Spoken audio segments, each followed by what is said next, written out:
I issued guidance making clear that the right of freedom to worship does not end at the door at a public school, and I supported school prayer, very important, school prayer, which we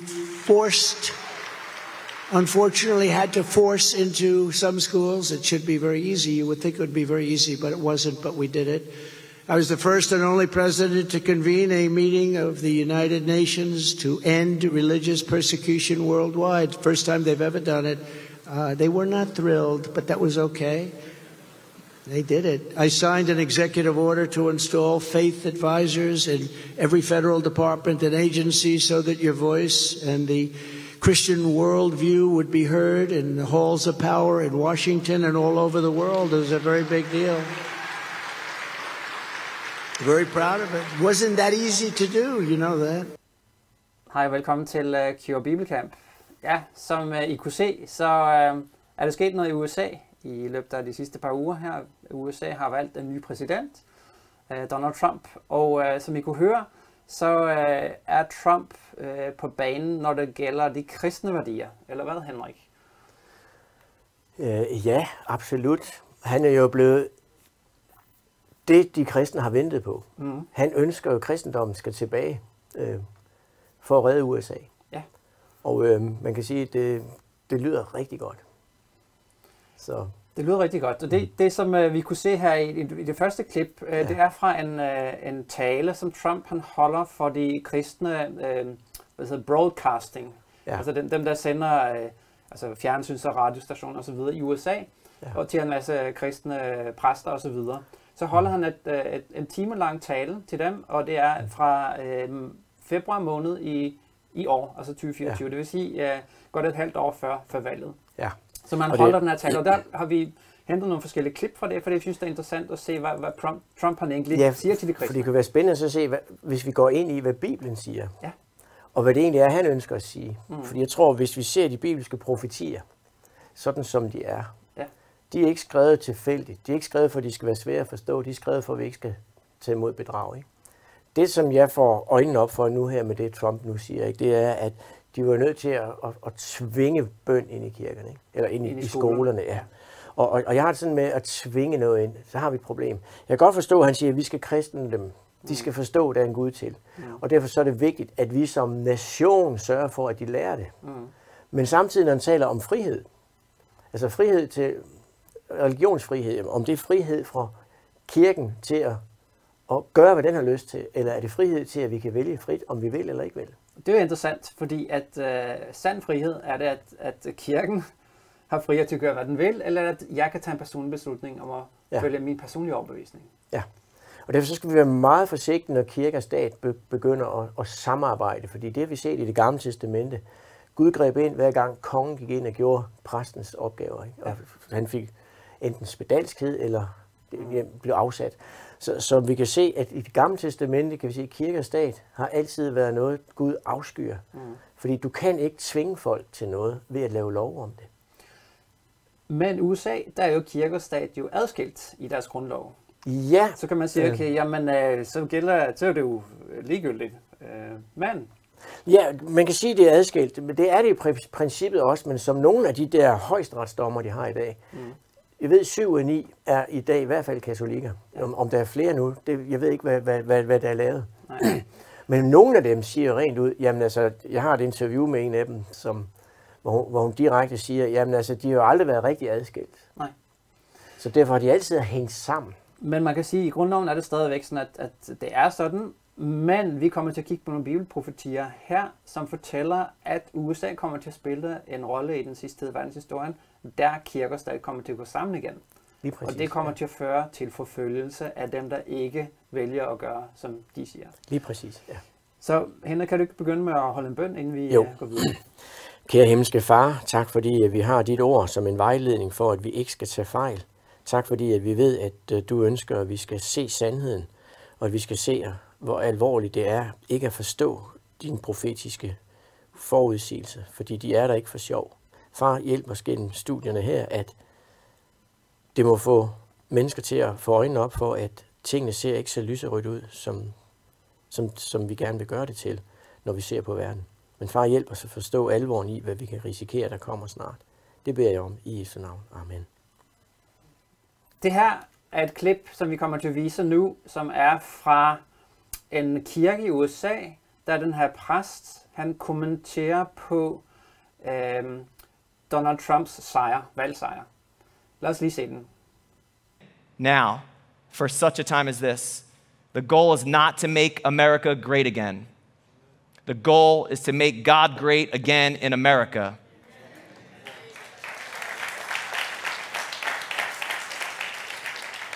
And from the looks of it, we are off to a great start. Not sure if you saw this, but it was 3 a.m., and it was immediately after the election was called at the headquarters of the Trump campaign. This was the response of the people there. Watch this.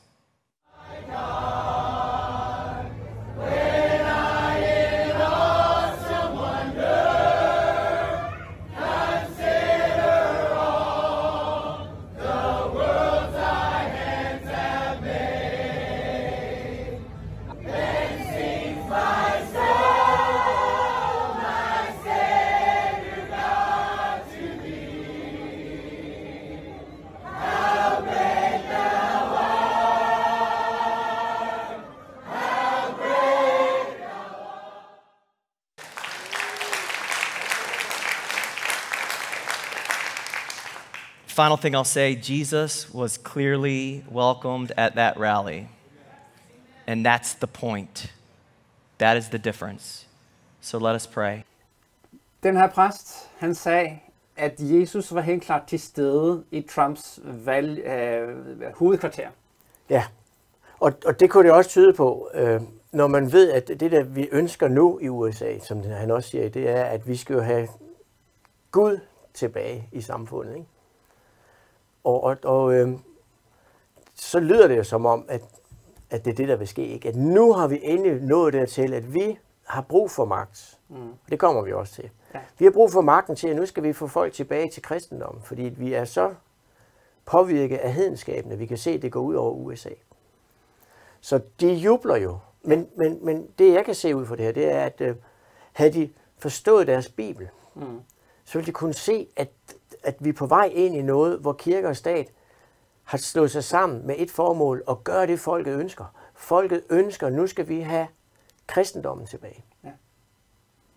Og det kan vi se, hvad det vil føre til, for selvfølgelig, vi er jo kristne, vi ønsker, at det skal være, hvis det var flere, der var kristne, havde de sande kristne værdier, så ville det være et bedre samfund, vi levede i. Meget bedre samfund, ja. Men Jesus, han siger jo, at give kejserens, hvad kejserens er, og give Gud, hvad Guds er. Ja. Så det vil sige, det, at han siger med det, at staten skal ikke blande sig i dit personlige forhold til Gud. Nej. Det må være en fri vilje, for Gud vil aldrig tvinge nogen til at tilbede ham. Aldrig tvinge nogen. Men det sjove er jo, at USA, ved vi, ud fra profetierne, vil komme til at spille en voldsomt vigtig rolle i bedrag, sammen med den magt, som også var en religiøs magt, der var tidligere, den vil slå sig sammen med. Og det kommer vi også. Det kommer vi til lige om lidt her. Ja. Lad os lige se det næste klip. You know, if you think about it, you have men, you have women, and you have religion. If you look at it, you have more than the men, you have more than the women. You have such power, but you weren't allowed to use that power, and you're now allowed to use it. I get in there, you're going to be using that power at a level that you've never used it before. It's going to bring back the churchgoer. I mean, you have to see, I don't like the charts when I see charts where they're going in the wrong direction. We don't like that. We're going to bring it back, and I really believe it's the biggest thing missing from this country. It's the biggest thing missing. We have to bring back our religion. We have to bring back Christianity in this country. Her er der endnu et klip fra den tale, som han holdt til de her kristne fjernsynsstationer. Ja. Så det er jo, han siger jo, at når han kommer til magten, så vil han sørge for, at der kommer flere mennesker i kirkerne. Ja, og han siger, I har meget power, eller I skal få meget power. Altså han siger til de kristne, nu ved du hvad, når jeg kommer til, så får I kraften. Ja. Det vil så sige, I kommer i den grad i stand til at gennemføre det, som I gerne vil. Og det gør USA til et kristenland igen, ikke? Ja. Og det her er måske mange danskere, som ikke lige har lagt mærke til, at Trump har den her kristne drejning. Fordi for der blev lavet en undersøgelse her lige omkring valget, hvad danskere ville stemme på, hvis det var valg. Og der var Danmark helt i top, når det gælder, man ville stemme, 96% ville stemme på den kvindelige kandidat, Harris, og 4% ville stemme på Trump. Det vil sige, de er faktisk, altså danskere har faktisk været udsat for, som jeg vil kalde det, propaganda af de danske medier. Så måske er de fleste danskere gået glip af, at Trump rent faktisk har den her kristne drejning. Det har jeg i hvert fald ikke set i de danske medier. Nej. Og det er det, vi gerne vil prøve at kigge på her, fordi hvad kan det så føre til, når vi kigger på det med Bibelens profetiske briller? Lige præcis, ja. Nu vil vi prøve sådan lige kort at ridse op, hvad Bibelen siger med hensyn til de sidste tider. Ganske kort. Vi kan ikke gå i detaljer her, men vi vil prøve sådan ganske kort at ridse det op med hensyn til, hvilken rolle som USA spiller i den sidste tid. For USA er faktisk nævnt, ikke med navn, men man kan meget tydeligt se det, når man studerer profetierne ved at sammenligne tekst med tekst. Ja. Hvis vi kan få PowerPointen på her, så kan vi se det, at hvis vi laver sådan en ganske kort oversigt over endetidsbegivenhederne, så kan vi se det, at i åbenbaringspunktet 13. kapitel fra vers 1-10, så er det beskrevet det her dyr. Det her, skal man sige, voldsomme dyr, frygtindgydende dyr, som kommer op fra havet. Og det her dyr, jamen hvis vi prøver at finde ud af, hvad det er for noget, så kan vi se her, hvis vi nu går tilbage til det gamle testamente, til Daniels bog, det andet kapitel, så har vi jo der en drøm, som Daniel hjælper Nebukadnesar med at tyde, som ganske kort fortæller om fremtiden, og fortæller, at det vil opstå nogle riger fra Daniels tid, altså fra Nebukadnesars tid, så helt frem til verdens ende. Og da vi kan se det, når vi sammenligner med historien, at det her svarer til de store verdensriger, Babylon og Medio-Persien og Grækenland og det romerske verdensrige, som så bliver erstattet af 10 nationer, som opstår i forbindelse med Roms fald. Og det bliver yderligere igen forstærket med profetier i Daniels bog, det 7. kapitel, som nævner de samme verdensriger her, der vi kan bare se et løve med ørnevinger, som svarer til Babylon, og bjørnen med ribbinden i munden, som svarer til Medo-Persien. Vi kan se Grækenland, som er den her leopard med vingerne på og 4 hoveder, og vi kan se, hvordan Rom bliver beskrevet som det frygtindgydende dyr. Og baseret på det, når vi sammenligner de her ting, så kan vi se, at den tekst, vi finder fra åbenbaringsbogen, det 13. kapitel, viser frem til en magt, som vi vil kunne kalde pavedømmet. Altså det dyr, som er beskrevet i åbenbaringsbogen 13. kapitel, sammenholdt med de andre ting, det viser frem til en kristen verdensmagt, som med et menneske i spidsen, som der er pavedømmet. Og det vi også kan se, at hvis vi går lidt sidenhen i det samme kapitel, i det åbenbaringsbogen 13. kapitel fra vers 11 til 18, så bliver det beskrevet et andet dyr, som kommer op af jorden. Og det bliver også nævnt som den falske profet, for eksempel i åbenbaringsbogen det 19. kapitel. Så det andet dyr her, hvis man kigger nærmere på det, så vil man kunne se det, at det her lige præcis har attributterne til USA, som opstår på det tidspunkt, som den katolske kirke får et dødeligt hug på slutningen af 1700-tallet. Og det har vi talt om i detaljer i tidligere udsendelser. Vi kan linke til nogle af dem her nedenunder. Men bare lige for at se, at det er ligesom ganske kort ridset op noget af historien, som vi kan se her i åbenbaringsbogen 13. kapitel, og USA, eller falden protestantisme, som kommer til at indgå et samarbejde med den katolske kirke. Og der kunne jeg tænke mig, at vi læser her et citat her fra bogen Den Store Strid, som vi også har reklameret for en del gange her, som tager Bibelen som udgangspunkt og fortæller og uddyber, hvad der kommer til at ske i den sidste del af verdenshistorien. Der kan det være, du kan læse det, Henrik. Ja, der står, billedet af dyr symboliserer den form for frafalden protestantisme, som kommer, når de protestantiske kirker søger statens hjælp til at gennemtvinge deres dogmer. Og det er fra Den Store Strid, side 445 i den engelske version. Ja, så det vil sige, det her billede af dyr, som vi læser om i åbenbaringsbogen det 13. kapitel, det er, som det bliver sagt her, det er, når de protestantiske kirker altså frafalden protestantisme, når de søger statens hjælp. Det vil sige, det er helt klart et forbindelse mellem kirkerne og staten.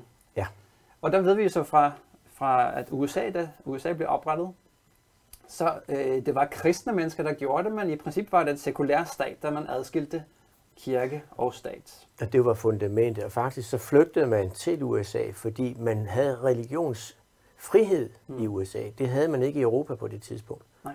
Og derfor så var det det skulle være Guds eget land, som skulle vokse som en blomst op af jorden. Beskrevet meget godt også i Bibelen, at det de mente det var. Så det bliver set på som et Guds eget land, altså et dyr med 2 horn som et lam. Ja. Så, og der kan vi sige, okay, hvis vi nu læser videre her, også igen et citat fra den store strid.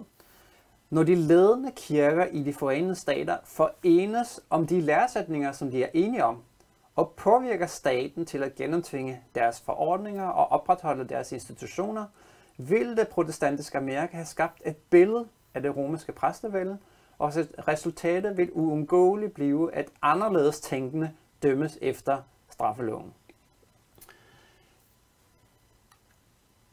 Så det vi kan se her, er det igen en uddybelse, stadigvæk fra den store strid her, om at når det bliver en forening af kirke og stat, og igen der er det protestantiske kirker, som så ønsker statens hjælp til at gennemføre noget af det, de ønsker, så vil det resultere i, at dem, der er anderledes tænkende, og hvad kunne det være, at være anderledes tænkende i forhold til det her?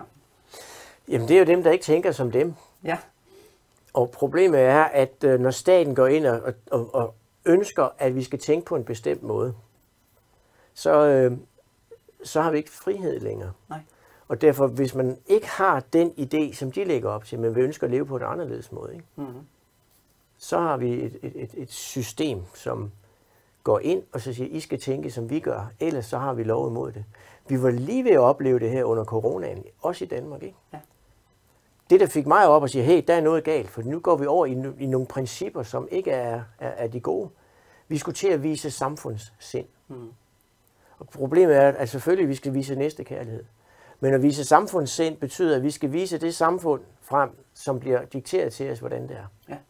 Og det var så staten, der egentlig gik ind og fortalte, nu vil vi have, at samfundet skal være sådan. I skal gå på den og den måde på gaderne. I skal opføre sådan og sådan. I må ikke mødes mere end sådan og sådan. Det er at vise samfundssind, så vi har dikteret det. Hvor jeg vil vente om og så sige, nej, vi skal vise næstekærlighed, fordi samfundssind kender vi fra Kina. Ja. Og det er samfundet, der bliver defineret af staten til, at det er det sind, I skal have, som vi definerer. Og det er det, som er startskuddet til at sige, at den kristne verden vil gå over og vise samfundssind efter de principper, som vi faktisk så under coronaen, bare på et andet plan. Og det som er netop, at hvis man nu er anderledes tænkende, det kunne jo godt være, og det er det, vi også kan se mange steder i Bibelen, det er, at i den sidste tid, så vil det være et bedrag, altså forførelse, da man bruger kristne værdier. Det første dyr er baseret på det rent faktisk djævlen, der giver den sin magt. Ja. Men det sætter sig som Gud på jorden, kan man også se fra 2. Thessaloniker, det andet kapitel. Sætter sig i Guds sted, i Guds tempel. Ja. Og det er ikke et antikrist, som modarbejder på en voldelig måde, men det er en, der sætter sig i Jesus sted. Så det vil sige, at hvis man der kommer og siger, okay, men det her, det er så falsk kristenlærer, så vil man jo blive stemplet som en anderledes tænkende. Meget. Og det der problemet er, og det kommer vi tilbage til lidt senere her, vi kan se, at det også selvfølgelig vil gå ud over andre religioner, som ikke går ind for den kristne lære, at de så også vil risikere at blive forfulgt. Ligesom vi kan se i dag i måske nogle muslimske lande, der man har landets love, der dikterer en muslimsk lære, det giver så problemer for de kristne. Og der kan det så være, at det bliver med modsat fortegn. Ja. Vi kan lige få en slide på, så vi lige prøver at sætte sådan systematisk, skematisk op, bare lige for at få et billede af et oversigt over endetidsbegivenheder. Til at begynde med, så kan vi se her, at det står, at netop det her andet dyr, det får ild til at falde ned fra himlen. Det er overnaturlige tegn og mirakler. Og hvad vil det føre til? Jamen, det fører til, altså den bruger blandt andet så spiritisme og falsk vækkelse. Det er nogle af de her overnaturlige tegn. Og hvad fører det til? Jamen, det fører til, at mennesker bliver forført. Ja. De bliver snydt og bedraget. Og det vil så resultere i, at dyrets billede kommer. Det vil sige, at kirke og stat går sammen. Det er det, vi kan se i det orange felt dernede, det orange-røde. Og at det så vil være noget, der hedder dyrets mærke, som bliver indført. Og det er indførelse af søndag som national hviledag, og det leder til forfølgelse af sabbatsholdere og anti-sabbatslove. Så det er en ganske kort oversigten, som vi igen har gået i detaljer med i andre udsendelser, men nu laver vi bare oversigten her, netop for at se, okay, det vi har set og ser nu i USA, hvordan passer det i det scenarie, vi ved kommer til at ske, som er beskrevet i Bibelen, og så er den store strid, som er uddybet på den måde der. And it's a true honor to be here in this beautiful Nashville with, this is a great place, with the National Religious Broadcasters. What an important group. And they're giving you a hard time in Washington, but you won't have a hard time in about 11 months from now, I can tell you. You won't have a hard time. Let me begin by saying congratulations on 80 incredible years of spreading the great word of God. It's really great. What you do is very important. Så Trump han siger her, at om 11 måneder, han tager det for givet, han bliver valgt. Ja.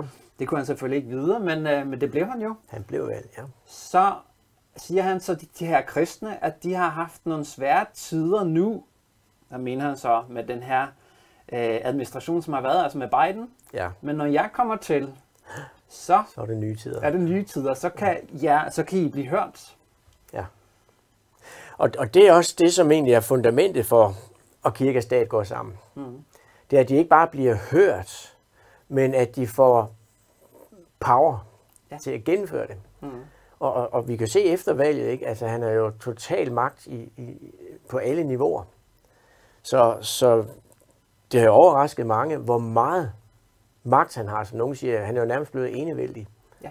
Og med de kristne i baggrunden, så vil jeg sige, at den forudsigelse, som vi har fra Bibelen af, og også det, der står i den store strid, det passer klokkerent ind på.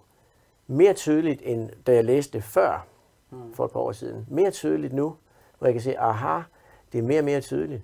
Den bog er vigtig for os at forstå. Og jeg tror, flere og flere mennesker, hvis de får fat i den bog og læser, hvad der står i den, så kan de begynde at associere til, jamen det er jo lige præcis det, der sker. Ja. Så den bog er ikke skrevet tilfældigt.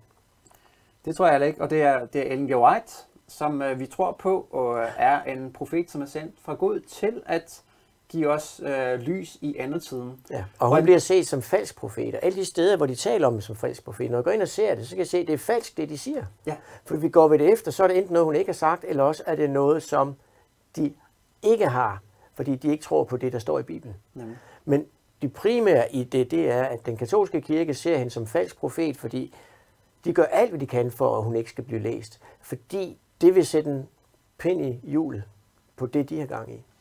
Og der kan vi læse endnu et citat her fra, ikke bogen Den Store Strid, men et andet værk, som har skrevet, som hedder Vidnesbyrd for menigheden. Bind 5, side 451, Henrik. Ved det påbud, der påtvinger den pavelige institution i strid med Guds lov, vil vort land fuldstændig tage afstand fra retfærdighed. Når protestantismen engang rækker sin hånd over svælget for at gribe romermagtens hånd, når den strækker sig ud over afgrunden for at gribe spiritismens hånd, og når vort land under indflydelsen af dette trefoldige forbund fornægter et hvert princip i sin grundlov som en protestantisk og republikansk stat, og træffer forholdsregler for at fremme pavelig vildfarelse og forførelser, der kan vi vide, at tiden er inde for satans underfulde virke, og at enden er nær. Og det vi kan se her, det er det, at når den pavelige institution i strid med Guds lov, og det er netop det, at søndag, som den katolske kirke åbent anerkender, det er tegnet på deres autoritet, at de har fået en fra Gud, at det kunne ændre lørdag til søndag. Ja. Det er dem, der har gjort det. Og de er stolte af det. De er stolte af det, ja. Og det er i strid med Guds lov. Og når man så, som det står her, at man som protestanter igen rækker hånden over til den katolske kirke, det var netop det, man protesterer imod.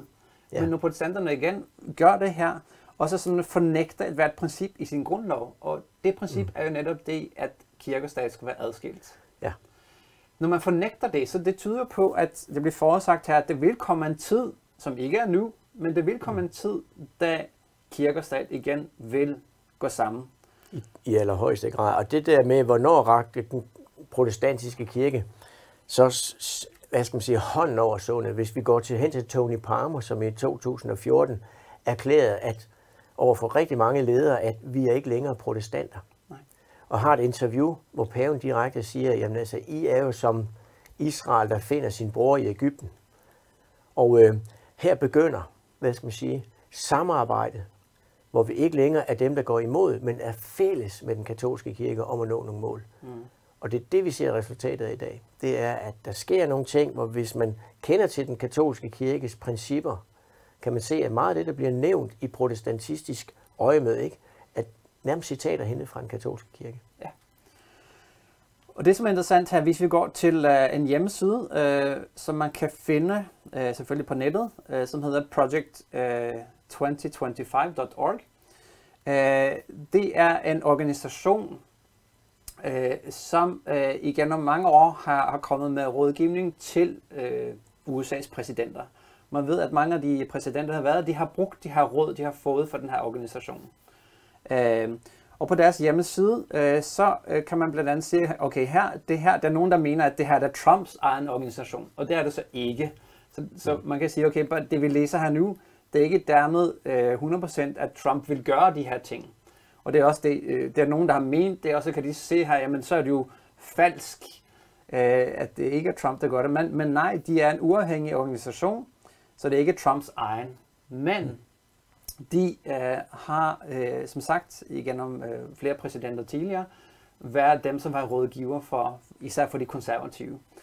På deres hjemmeside, så kan man finde noget, der hedder 180-day playbook. Det vil sige det, at det står her, the time is short and conservatives need a plan. The project will create a playbook of actions to be taken in the first 180 days of the new administration to bring quick relief to America's suffering from the left's devastating policies. Så man kan sige, okay, hvis det her er noget, som bliver indført, og det ved vi selvfølgelig ikke, men vi kan se, at det ligger klar, så vil man i løbet af de første 180 dage, fordi tiden er kort, siger det. Ja. Det er faktisk et bibelsk udtryk, tiden er kort, fordi Jesus kommer snart. Ja. Det er i hvert fald sådan, som vi ser det. Så vil de indføre noget, som de siger så, for at rette op på den nuværende regerings fataliteter. Altså det vil sige, da de mener, at de har ødelagt landet, så derfor er det nødt til at gribe hurtigt til værks. Ja. Og det vi kan se, jeg gik ind på den her hjemmeside, og så den her 180-day playbook, den har jeg så downloadet, og det er så et dokument på over 900 sider, som fortæller, hvad er så planen, man skal lave i løbet af de her 180 første dage. Og hvis man så går hen til side 589 i det her dokument, så dukker der noget interessant op for os, som er kristne. Fordi der står det har taget her, og der står der noget om, at det handler om Sabbath rest. God ordained the Sabbath as a day of rest, and until very recently the Judeo-Christian tradition sought to honor that mandate by moral and legal regulation of work on that day. Moreover, a shared day off makes it possible for families and communities to enjoy time off together, rather than as atomized individuals, and provides a healthier cadence of life for everyone. Unfortunately, that command day of rest has eroded under the pressures of consumerism and secularism, especially for low-income workers. Så Henrik, det her er altså en af de planer, som Project 2025, hvis Trump tager det til sig, der indgår sabbatshvile som en del af deres plan. Det lyder som en rigtig god idé. Ja. Og det der nærmest citat er hentet ud. Jeg har en bog, der hedder Laudato Si, som er skrevet af paven, og det er nærmest hentet derfra. Ja. Hvor han gør sabbaten om til søndagen. Han taler om den jødiske sabbat, men det er egentlig søndagen, han ønsker at sige, det er den, der er en erstatning derfor. Ja. Og derfor så skal vi jo tilbage til den og holde den med det formål, at hvis vi ikke gør det, så vil nationen aldrig blive tilbage til det, den skal. Fordi Gud kan ikke velsigne nationen, så længe de ignorerer den dag, som er hviledagen, helligdagen for de kristne. Og det er jo det her netop, som vi har prøvet at få frem her nu med hensyn til profetier, som vi igennem mange år inden for vores kirke har forkyndt, at det kommer til at blive scenarier i endetiden.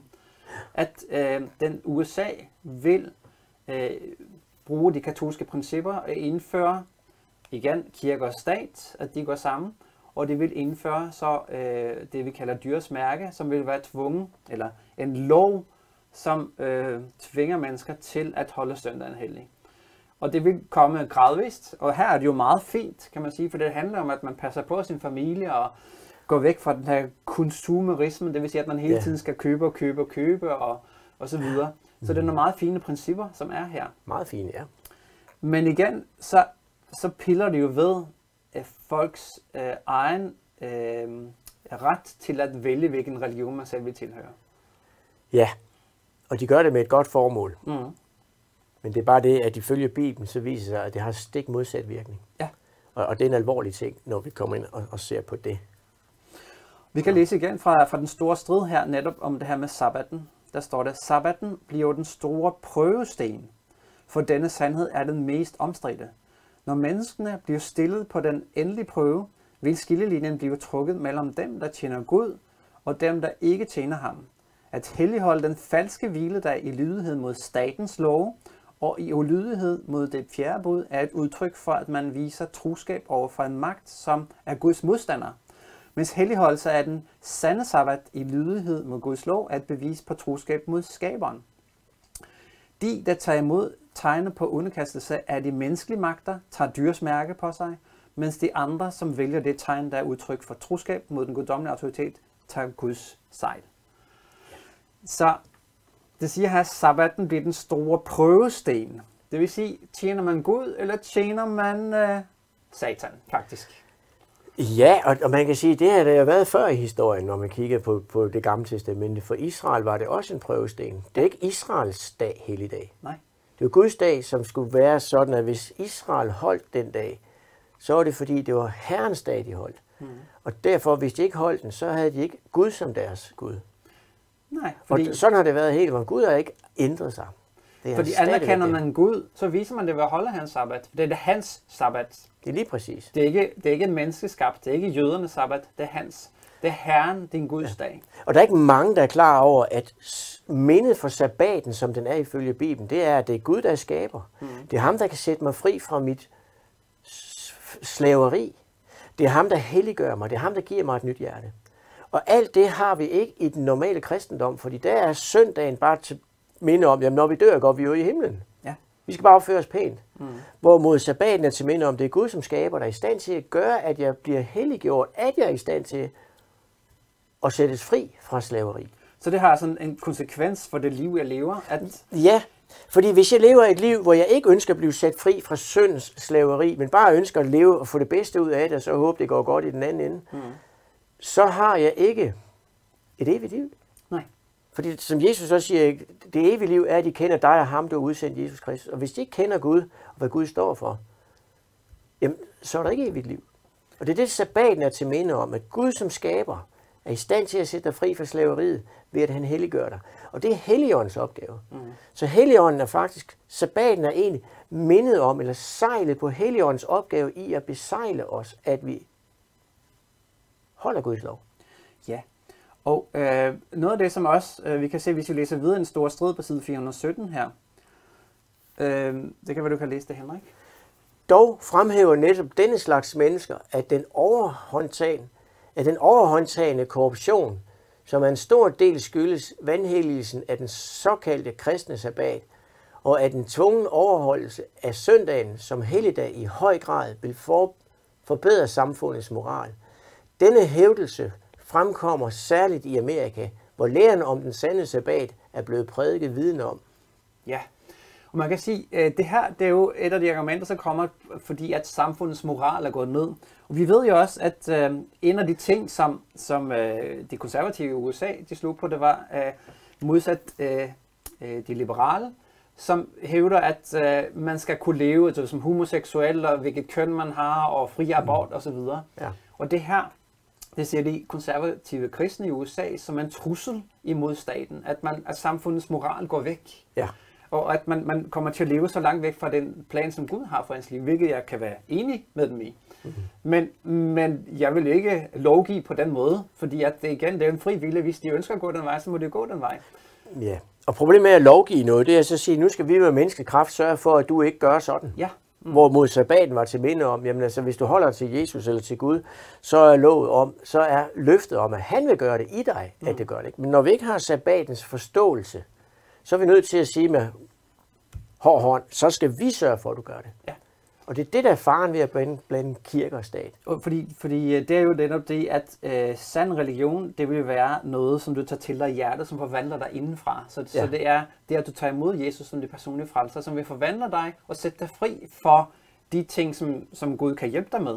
Ja. Blandt andet nogle af de ting, vi har nævnt her, som Gud også sagtens kan hjælpe dig med. Og det er derfor, når vi læser Åbenbaringens kapitel 13, som handler om, hvordan Satan giver sin magt til hele den her magt, som egentlig er den katolske kirke, som så efter dem får en ny magt op, som går tilbage til dem, så viser, at det er ikke Gud, de egentlig tror, de tror på. Nej.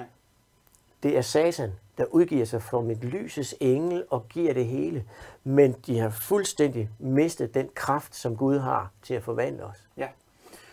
Og det her, det kan man godt, det at man prøver på at indføre kristendom i USA, det kan man godt kalde det der kristen nationalisme. Saying now that I am calling America a Christian nation. And so I am.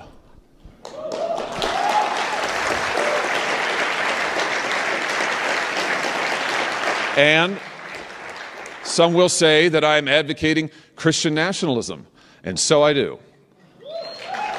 When you think of this coming state where the Christian commitments are maximalized, is there room for Jews or fellow Bible believers? Is there room for Muslims, Hindus? How do you approach thinking about a maximally Christian committed state in a world in which the partners for getting there, quite a few of them are not going to be Christian? Yeah, I would say enthusiastically so. And so, for instance, among my tribe, so to speak, theologically, it would be seen as a matter of absolute divine responsibility to be fully respectful of the Jewish people, fully protective, and have the Jewish people fully integrated in the entire project.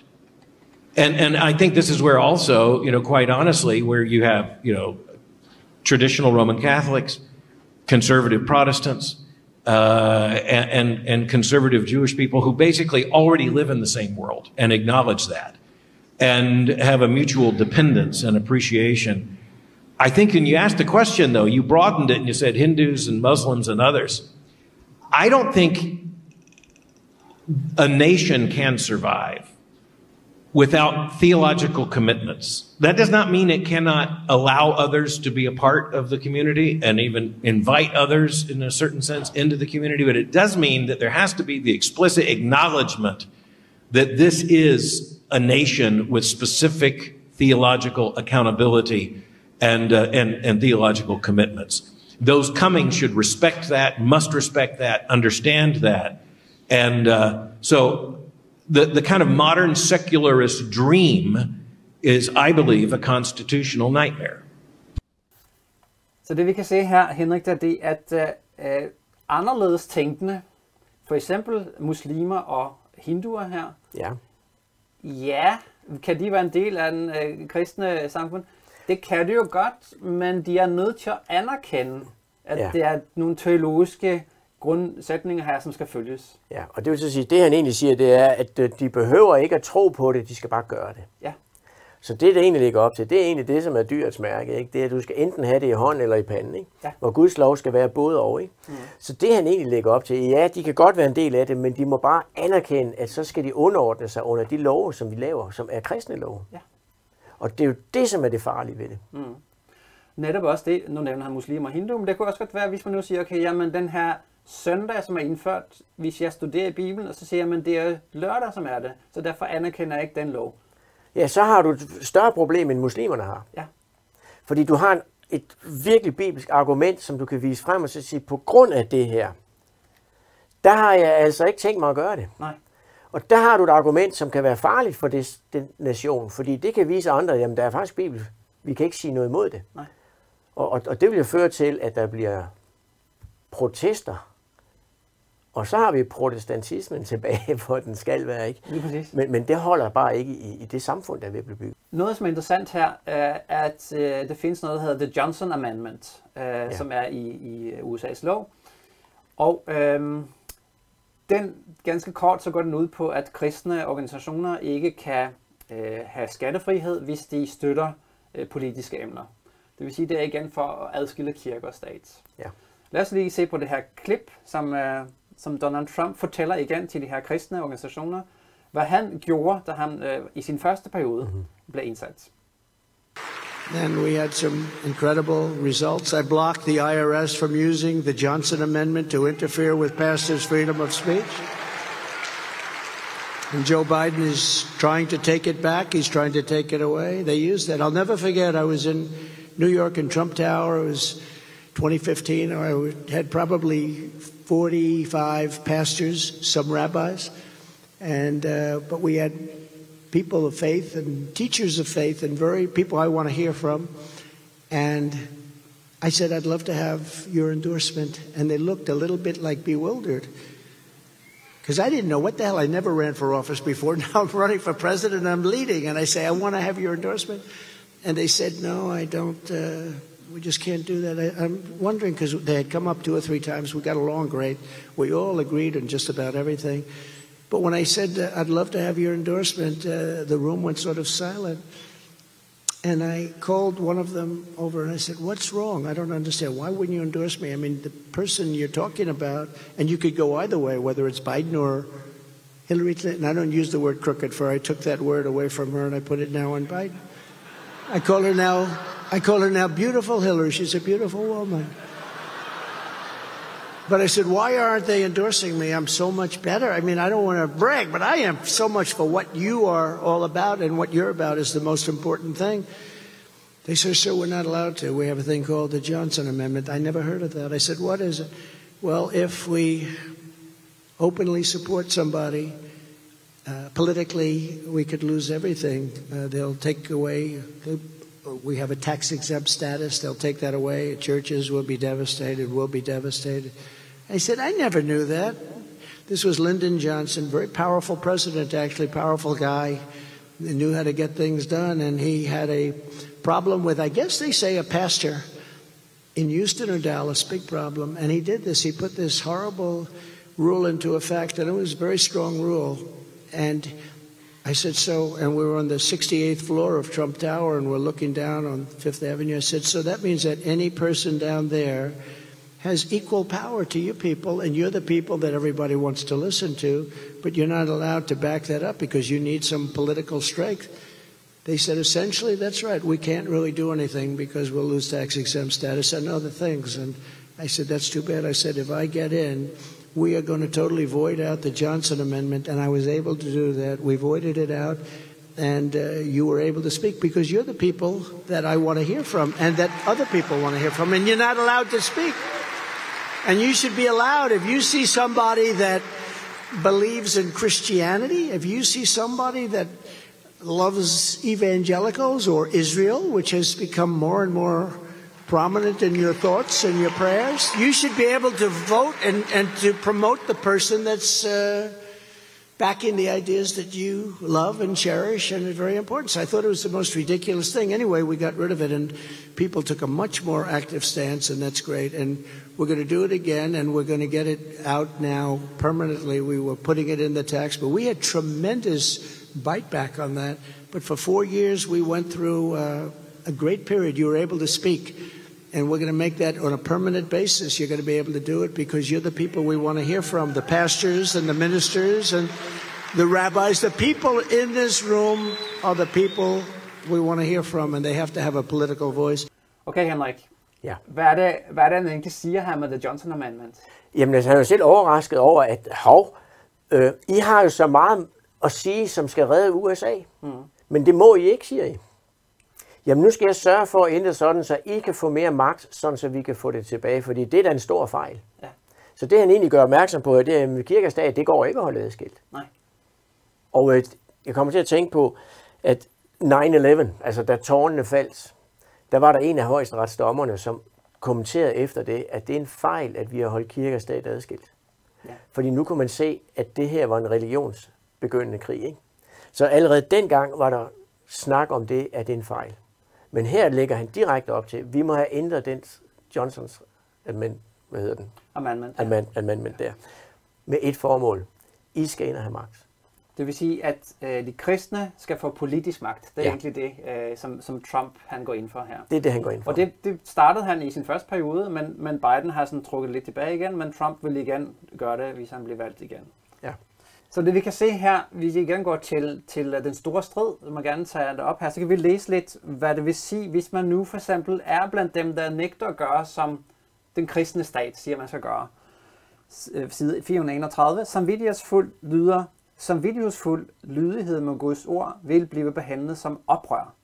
Når sandhedens forkæmper nægter at helligholde søndagen, vil mange af dem blive kastet i fængsel, mens andre vil blive landsforvist eller behandlet som slaver. Menneskeligt set synes alt dette også nu umuligt, men når Guds beroligende ånd trækkes tilbage fra menneskene, og de bliver behersket af Satan, som hader de guddommelige forskrifter, vil der ske besynderlige ting. Hjertet kan være så grusomt, når det tømmes for Guds frygt og kærlighed. Ja. Og igen, det her det viser jo netop, hvis man nægter at helligholde søndagen. Ja. Og det er netop den type mennesker her, som staten så, ja, de må godt være der, men de skal jo gøre, som vi siger. Ja. Og så står der det, at så vil man faktisk komme derhen, da man begynder næsten at behandle dem som slaver.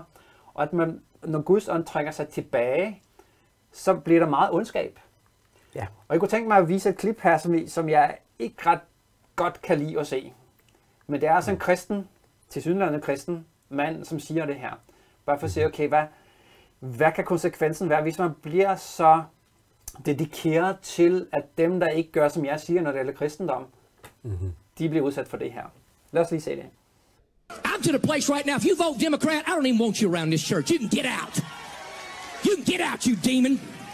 You can get out, you baby butchering election thief. You cannot be a Christian and vote Democrat in this nation. I don't care how mad that makes you. You get pissed off as you want to. You cannot be a Christian and vote Democrat in this nation. They are God-denying demons that butcher babies and hate this nation. Bunch of devils. I'm sick of it. They want to talk about the insurrection. Let me tell you something. You ain't seen an insurrection yet. You keep on pushing our buttons, you low-down sorry compromisers. You God-hating communist America. You'll find out what an insurrection is, because we ain't playing your garbage. We ain't playing your mess. My Bible says that the church of the living God is an institution that the gates of hell shall not prevail against it. And the Bible says they will take it by force. That's what the Bible says. Wow. Let me ask you this. If a Muslim imam in a mosque said that, looked into the camera and said, you ain't seen an insurrection yet, and we'll take it by force. That's what the Quran says. What do you think would happen to that imam? Seriously, what would happen to him? I think we all know. Det her det er altså en kristen præst, der siger det her. Og Henrik, hvad tænker du, når du ser sådan som det her? Jamen, han er jo fuldstændig kørt af sporet. Han siger, at Bibelen siger Bibelen siger, ja. Og hvis han bare vil vise citatet, for jeg har aldrig hørt, at vi skal tage det med magt. Nej. Aldrig hørt det. Og det er ikke min Bibel, der siger sådan. Mm-hmm. Jeg ved også, at Satan overfor, at Jesus i ørkenen ikke hele tiden kom med citater, som Jesus sagde, der står skrevet, ikke? Så Satan bruger Bibelen til at bruge magt. Og det er nok det mest afskyelige. Og jeg ved, at når Guds ånd trækker sig, så vil der blive mere og mere af den slags ting. Mm. Også fordi, når Guds ånd trækker sig, vil USA som nation blive dårligere og dårligere stillet. Og ud fra det, vi ved fra profetierne, så ved vi, at når de her ting begynder at blive sat i kraft, så bliver verden endnu værre. Ja. Og de vil tro, at det er fordi, at der er nogen, der ikke vil anerkende det de ikke kan se, det er fordi, nu går de imod dem, som holder fast ved Guds bud. Så det Gud vender straffen mod dem selv, og derfor så bliver det et forfærdelig tidsperiode, vi løber ind i, og hvis det sker. Hvis det sker, og som vi kan se her, så vil det være i kristendommens navn. Ja. Og det vi også kan se, det er, at hvis man ikke gør, som vi siger, så skal de dø. Ja. Og det er også nogle andre klip, som vi ikke viser her, som faktisk er, altså Biden, han skal hænges, og hvad hedder det, Fauci, han skal også, du ved, vise, når vi kommer til magten. Ja. Og det er kristne konservative. Så jeg forstår godt, hvorfor ham der bagefter siger, hvis man sagde det om Koranen, ikke? Ja. Jeg ved bare, at når jeg taler med muslimer, og det har jeg gjort i nogle år nu, om kristne, så plejer jeg at sige, at jeg som kristen er sat sig for at advare mod falsk kristendom, som vil overtage verden. Og det var før Trump. Ja. Så det har været de sidste mange år, at vi ved, det er den vej, det går. At det kommer, som det gør nu, er en overraskelse, som man siger, wow, det kom hurtigere end forventet.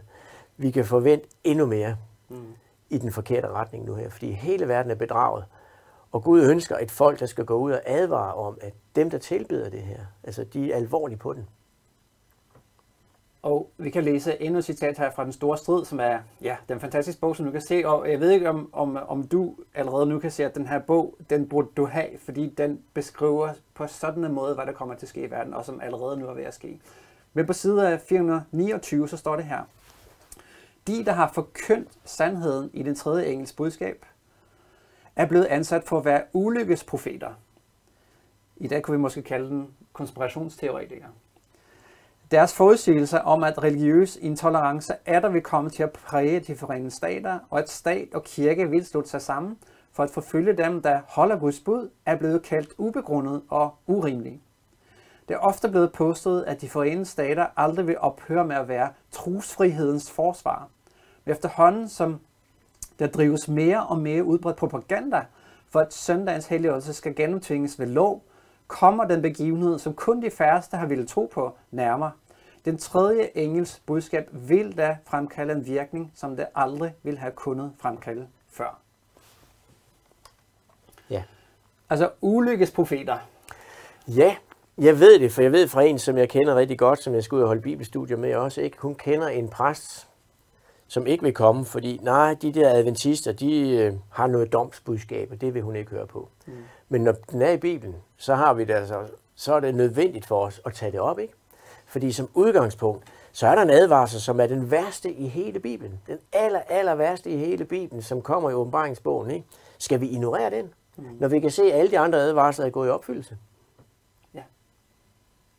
Så jeg kan ikke se andet, at vores opgave, det er at gå ud. Og det er tydeligere nu end nogensinde, at de fleste kristne, som bare lytter til præsten og går hjem og siger, hvor var det godt, ikke? Men aldrig har hørt det her budskab, skulle finde sig en anden præst. Ja. Fordi den præst er ikke efter Guds lov, men efter Satans bedrag. Og der er rigtig mange. I Det Gamle Testamente, der var Elias op mod 400 af Guds præster, som var falske. 1-400, og jeg kan godt forestille mig, at i dag har vi et lige så stort problem. Og vi kan lige læse et citat her, det sidste citat her fra Den Store Strid. Netop med det her, hvad det vil føre til. Dette argument vil synes fyldestgørende, og til sidst vil der blive udstedt en lov mod dem, der helligholdte 4. buds sabbat. Ifølge denne lov har de gjort sig fortjent til den strengeste straf, og den giver folket tilladelse til, efter bestemt tidsforløb, at slå dem ihjel. Romerkirken i den gamle verden og den frafaldende protestantisme i den nye verden vil anvende en lignende fremgangsmåde overfor dem, der overholder alle de guddommelige forskrifter. Så man kan sige, at det her det er jo selvfølgelig fordi, at Guds søn har trukket sig så meget tilbage, fordi mennesken ikke ønsker at have Gud i sit liv, og de er blevet forført af djævlen, som så får mere og mere, skal vi sige, magt over mennesker.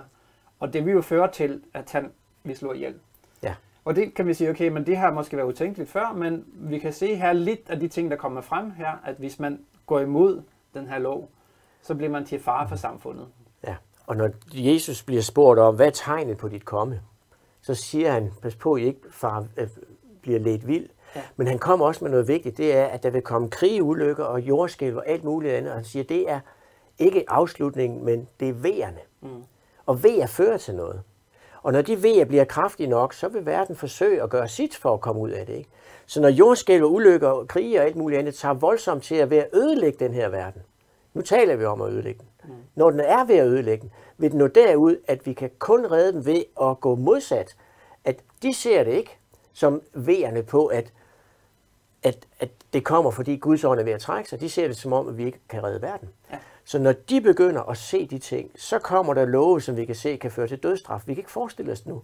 Men når vi når derhen, hvor nationer er ved at gå til grunden, så vil dødsstraf blive indført, som aldrig set før. Så når katastroferne er store nok, og det hører vi jo også dagligt i nyhederne, at det er det, vi kan forvente, der kommer. Det, altså, vores kloakanlæg kan ikke længere følge med, når det kommer store vandmængder, og det vil blive endnu værre end det. Og når moralen i samfundet bliver endnu værre, vi kan se, at vi er på vej derhen allerede.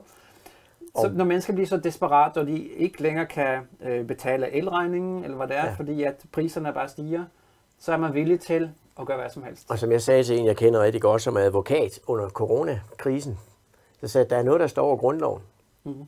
Så sagde nej, der er ikke noget, der står over grundloven. Så jo, som vi kan se det nu her, er der noget, der står over grundloven. Det gør angst. Mm. Og han tænkte over det, så sagde han, det er du faktisk ret i. Ja. Og jeg kan se ud af det her scenarie, der kommer, at alt det, de vil forsøge for at redde verden ved hjælp af det, den kristne verden nu forsøger, ikke?